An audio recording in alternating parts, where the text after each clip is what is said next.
Bharti Yadav UP के दबंग और बाहुबली नेता डीपी यादव की बेटी और जेसिका लाल हत्याकांड में शामिल रहे विकास यादव की बहन थी। साल 1998 में भारती यादव गाजियाबाद के इंस्टीट्यूट ऑफ मैनेजमेंट टेक्नोलॉजी यानी IMT से MBA करने चली गई और वहीं पर उसकी मुलाकात नीतीश कटारा से हुई। 25 वर्षीय नीतीश कटारा बेहद ही हंसमुख और मजाकिया होने के साथ साथ एक जिम्मेदार लड़का था। नीतीश के पिता एक रिटायर्ड IAS ऑफिसर थे और मां नीलम कटारा भी गवर्नमेंट स्कूल में एजुकेशन ऑफिसर थी। नीतीश का एक छोटा भाई भी था, नितिन कटारा। भारती यादव नीतीश कटारा की क्लासमेट थी। गाजियाबाद IMT में ही उन दोनों की दोस्ती हो गई, लेकिन फिर धीरे धीरे वो दोनों एक दूसरे से प्यार करने लगे। नीतीश भारती के फैमिली बैकग्राउंड से बहुत अच्छी तरह से वाकिफ था, लेकिन वो ये बात भी जानता था कि भारती अपने परिवार वालों से हटकर एक बिल्कुल ही अलग विनम्र और हंसमुख लड़की है। उन दिनों नीतीश के पिता बहुत बीमार चल रहे थे और इसीलिए साल 2000 में MBA की पढ़ाई पूरी कर लेने के बाद नीतीश ने दिल्ली में ही एक कंपनी में नौकरी कर ली और उधर भारती यादव अपनी पढ़ाई के बाद अपने घर चली गई। यानी अब भारती और नीतीश का मिलना जुलना तो बहुत कम हो गया था, लेकिन उन दोनों के बीच बढ़ती इन दूरियों ने उन दोनों को एक दूसरे के और भी ज्यादा करीब ला दिया और अब वो जान गए थे कि वो दोनों एक दूसरे के बिना नहीं रह सकते। और फिर साल 2000 में उनका प्यार परवान चढ़ने लगा तो उन दोनों के बीच चिट्ठियों और फोन पर बातचीत का सिलसिला बढ़ने लगा।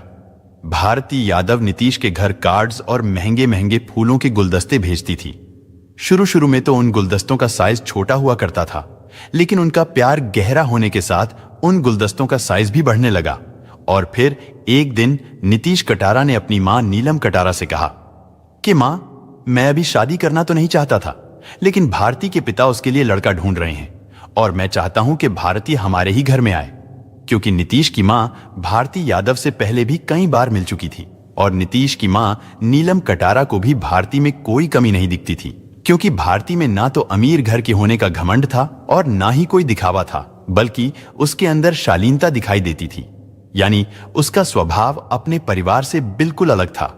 हालांकि जब नीलम कटारा को भारती यादव के फैमिली बैकग्राउंड के बारे में पता चला तो वो इस बात से थोड़ा डर गई थी कि पता नहीं भारती के परिवार वाले नीतीश और भारती के रिश्ते के बारे में जानकर क्या रिएक्ट करेंगे, क्योंकि उस समय जेसिका लाल हत्याकांड में संलिप्त रहे भारती के भाई विकास यादव की खबर हर न्यूज चैनल्स और अखबारों में आती रहती थी। और वहीं भारती के पिता डीपी यादव भी उत्तर प्रदेश के एक बाहुबली और दबंग नेता थे। डीपी यादव की उत्तर प्रदेश में टूटी बोलती थी। 4 बार विधायक, 2 बार सांसद और 2 बार उत्तर प्रदेश सरकार के पूर्व कैबिनेट मंत्री रह चुके बाहुबली नेता डीपी यादव, जिनसे अच्छे अच्छे दबंग नेता भी कांपते थे। ऐसे बैकग्राउंड से आने वाले इंसान से और उनके परिवार से तो किसी भी व्यक्ति का डरना लाजमी था। और अगर उन दोनों के परिवारों को देखें तो कहां भारती यादव का परिवार और कहां नीतीश कटारा का सीधा साधा सा परिवार। खैर, नीतीश की मां नीलम कटारा ने एक दिन अपने बेटे से कहा कि नीतीश, तुम्हें भारती जितने महंगे फूलों के गुलदस्ते भेजती है, अगर तुम भी उसे वैसे ही गुलदस्ते भेजने लगे तब तो तुम्हारी पूरी सैलरी उन गुलदस्तों में ही चली जाएगी। और फिर भारती जिस फैमिली बैकग्राउंड से आती है, हमें तो यह भी नहीं पता कि वो हमारे परिवार में घुल मिल पाएगी या नहीं। इस पर नीतीश ने अपनी मां को समझाते हुए कहा था कि मां, भारती वैसी बिल्कुल भी नहीं है, बल्कि उसे तो हमारा परिवार बहुत अच्छा लगता है। नीतीश ने अपनी मां से कहा था कि हम उतने अमीर भले ही ना हों, लेकिन हम एक साथ तो हैं। हालांकि भारती के पिता तो आज तक उसे और उसके भाइयों को कभी एक साथ बाहर कहीं घुमाने तक नहीं ले गए हैं और भारती को वो छोटी छोटी खुशियां कभी नहीं मिली जो हमारे परिवार में हमें मिलती हैं। अपने बेटे की बात सुनकर मां नीलम कटारा ने कहा कि फिर ठीक है, मैं खुद ही डीपी यादव से भारती और तुम्हारे रिश्ते के बारे में बात करूंगी। लेकिन नीतीश ने अपनी मां को ऐसा करने से मना कर दिया। नीतीश ने अपनी मां को बताया कि भारती के परिवार वाले भारती की शादी कभी भी गैर बिरादरी में नहीं होने देंगे, इसलिए भारती खुद अपने पिता से हम दोनों के बारे में बात करेगी। वो बस अपने भाइयों के कहीं जाने का इंतजार कर रही है। उसे डर है तो केवल अपने भाइयों का, क्योंकि उसके भाई ये बात कभी नहीं मानेंगे कि भारती की शादी मेरे साथ हो। लेकिन इधर भारती के भाइयों को भी नीतीश कटारा और भारती के रिश्तों की भनक लग चुकी थी और वो ये नहीं चाहते थे कि उन दोनों का रिश्ता आगे बढ़े। और इसी के चलते नीतीश कटारा को भारती के परिवार वालों की तरफ से कई बार धमकियां भी मिली थीं, लेकिन नीतीश फिर भी पीछे नहीं हटा। भारती अपने पिता डीपी यादव से अपने और नीतीश के बारे में बात करने का मौका ढूंढती रही, हालांकि वो मौका उसे कभी नहीं मिल सका।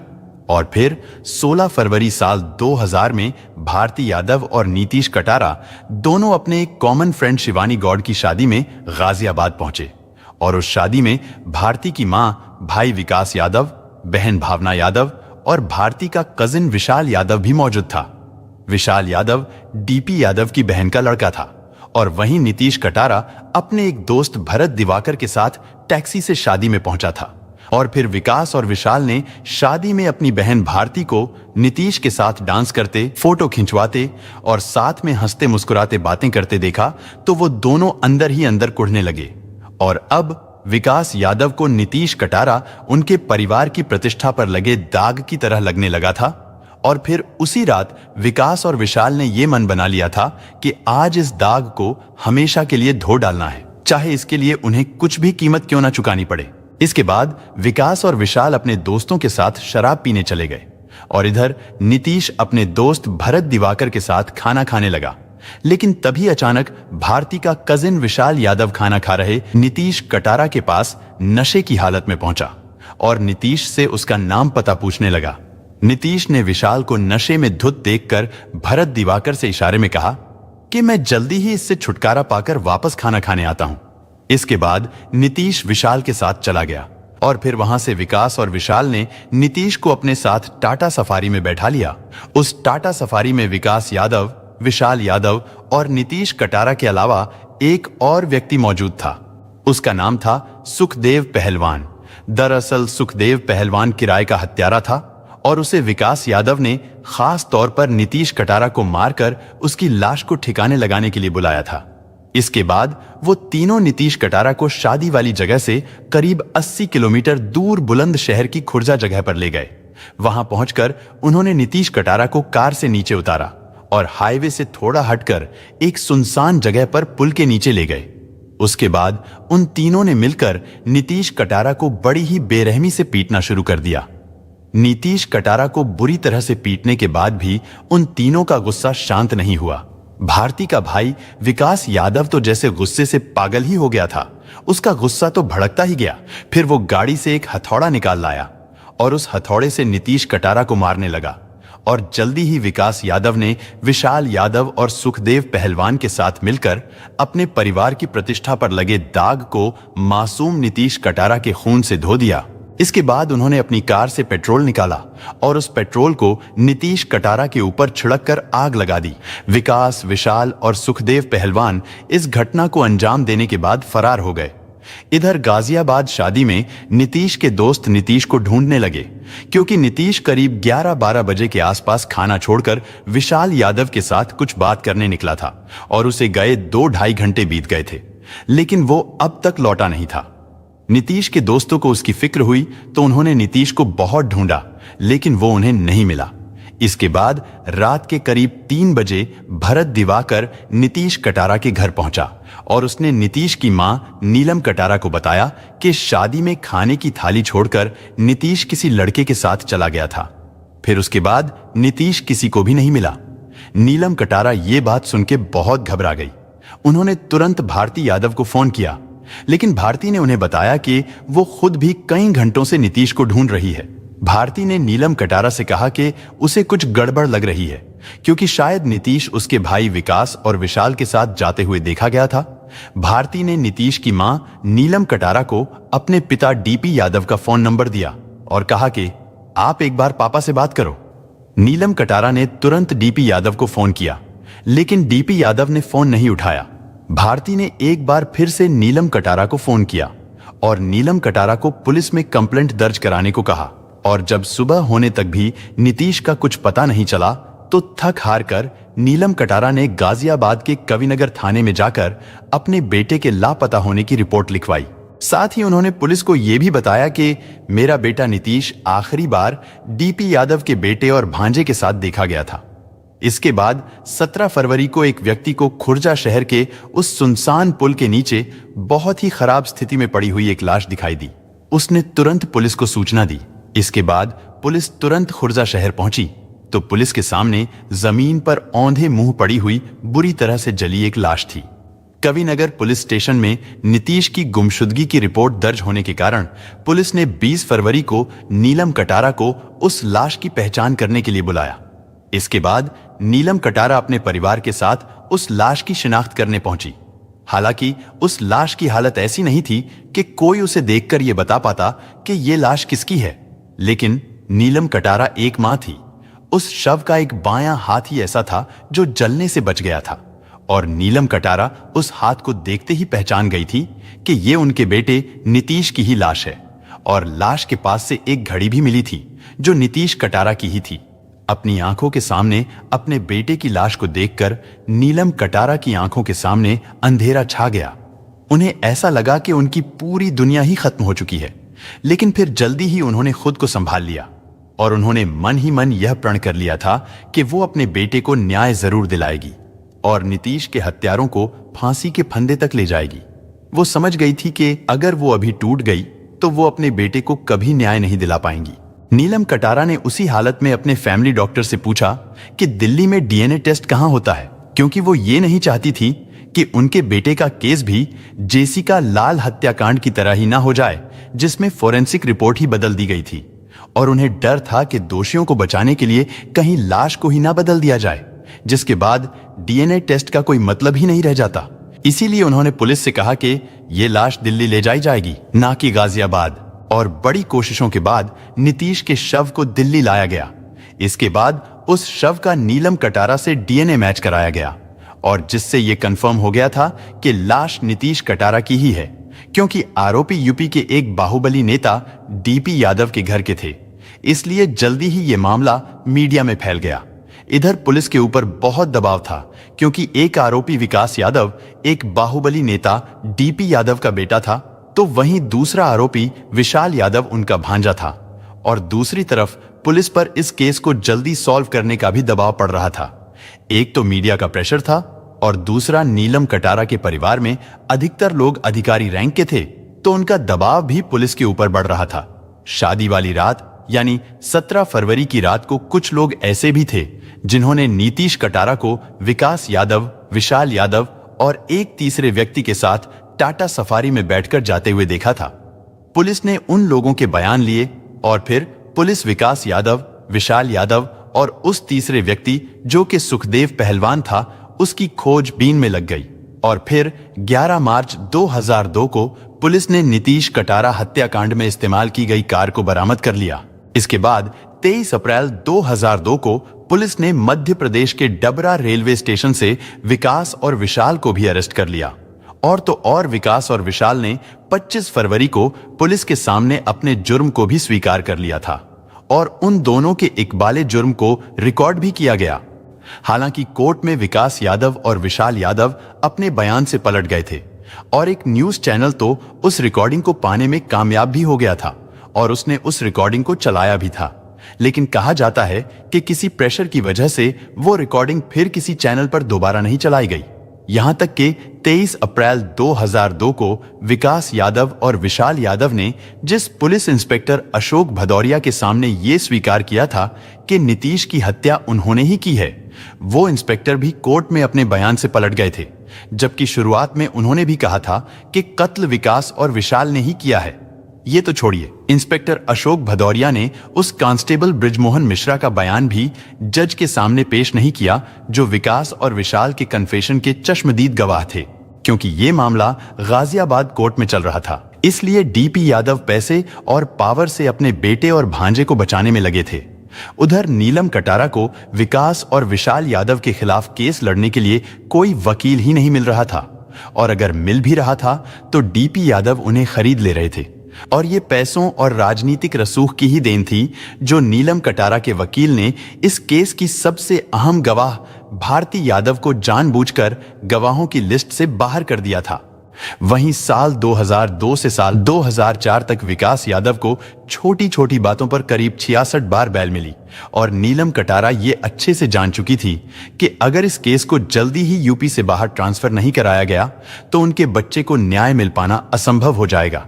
इसलिए उन्होंने इस केस को यूपी से दिल्ली ट्रांसफर करने के लिए सुप्रीम कोर्ट में एक याचिका दायर कर दी और फिर 23 अगस्त 2002 को सुप्रीम कोर्ट ने नीलम कटारा की बात मानते हुए इस केस को यूपी से दिल्ली ट्रांसफर कर दिया और नीलम कटारा के लिए ये एक बहुत बड़ी उपलब्धि रही। इसके बाद 23 नवंबर 2002 को कोर्ट ने विकास यादव और विशाल यादव के खिलाफ आरोप तय किए। तीसरा आरोपी सुखदेव पहलवान, जो कि अभी तक पुलिस के गिरफ्त में नहीं आया था, उसके खिलाफ एक अलग मुकदमा शुरू किया गया। सुखदेव पहलवान को आगे साल 2005 में अरेस्ट किया गया। इधर एक मां ने अपने बेटे को न्याय दिलाने के लिए जमीन आसमान एक कर दिया था, उधर एक बाप अपने बेटे और भांजे को बचाने के लिए हर तरह के हथकंडे अपना रहा था। डीपी यादव ने अपनी बेटी भारती यादव को नीतीश कटारा की लाश मिलने के बाद इंग्लैंड भिजवा दिया था, क्योंकि कोर्ट में भारती यादव की गवाही नीलम कटारा के लिए बहुत ही अहम थी और डीपी यादव बिल्कुल भी नहीं चाहते थे कि ऐसा हो। हालांकि कोर्ट में लगातार भारती यादव की गवाही मांग की जा रही थी। भारती यादव ने इंग्लैंड से नीतीश कटारा के भाई नितिन कटारा को कुछ ईमेल भी भेजे थे, जिनमें उसने अपने पिता डीपी यादव पर नीतीश की हत्या को मंजूरी देने का आरोप लगाया था। लेकिन इन सब के बीच एक ऐसा गवाह भी था जो नीलम कटारा के साथ अंत तक खड़ा रहा। इसके बावजूद भी कि उसको और उसके परिवार को कई बार जान से मारने की कोशिश की गई, उसके परिवार को प्रताड़ित भी किया गया। उस गवाह का नाम था अजय कटारा। अजय कटारा ने उस रात विकास यादव, विशाल यादव और सुखदेव पहलवान के साथ नीतीश को टाटा सफारी में जाते हुए देखा था। उसकी गवाही ने नीतीश को न्याय दिलाने में अहम योगदान दिया। इसके बाद कोर्ट ने 7 अप्रैल 2003 को भारती यादव को कोर्ट में पेश होने के लिए पहला समन जारी किया और कोर्ट द्वारा ऐसे कई समन जारी किए गए, कई नोटिस भेजे गए, लेकिन भारती यादव कोर्ट में नहीं आई और इस तरह कटारा परिवार को न्याय दूर दूर तक नजर नहीं आ रहा था। लेकिन फिर भी नीलम कटारा ने हार नहीं मानी थी, क्योंकि उन्हें जो हारना था वो बहुत पहले ही हार चुकी थी। नीलम कटारा भारती की गवाही के लिए कोर्ट में बार बार अपील करती रही, ये जानते हुए भी कि भारती अपनों का ही पक्ष लेगी। लेकिन इस बार भी नीलम कटारा की ही जीत हुई, क्योंकि भारती यादव के कोर्ट में पेश ना होने पर कोर्ट ने उसे भगोड़ा घोषित करने और उसका पासपोर्ट रद्द करने की बात कह दी। और इधर भारती का वीजा भी 30 नवंबर 2006 को समाप्त हो रहा था, जिससे भारती के लिए इंग्लैंड में रहना मुश्किल हो जाता। आखिर मजबूरी में भारती के परिवार वालों को उसे इंडिया बुलाना पड़ा। इसके बाद भारती यादव कोर्ट में पेश हुई। 25 अप्रैल 2006 को भारती ने अपनी गवाही दी, लेकिन भारती ने अपनी गवाही में नीतीश कटारा के साथ अपने किसी भी तरह के रोमांटिक रिश्ते से इनकार कर दिया। उसने कहा कि वो दोनों तो केवल करीबी दोस्त थे। भारती से जब नीतीश के भाई नितिन को भेजे उन ईमेल के बारे में पूछा गया तो उसने कहा कि मैंने तो नितिन को कोई ईमेल नहीं भेजा और वो ईमेल आईडी भी उसकी नहीं है जिससे नितिन को ईमेल भेजे गए थे। लेकिन उसने कोर्ट में यह जरूर मान लिया था कि उसने नीतीश कटारा को उपहार और कार्ड्स भेजे थे। इसके बाद 2 अप्रैल 2008 से निचली अदालत ने इस केस की रोजाना सुनवाई शुरू कर दी और फिर 23 अप्रैल को इस मामले की सुनवाई पूरी हो गई। निचली अदालत ने नीतीश की हत्या को ऑनर किलिंग मानते हुए 28 मई को विकास यादव और विशाल यादव को दोषी करार दिया। फिर 30 मई 2008 को निचली अदालत ने अपहरण करने, हत्या करने और सबूत मिटाने के जुर्म में उन दोनों को उम्र कैद की सजा सुनाई, जिसमें विकास यादव और विशाल यादव को बिना किसी छूट के जेल में 30 साल कैद में बिताने पड़ते।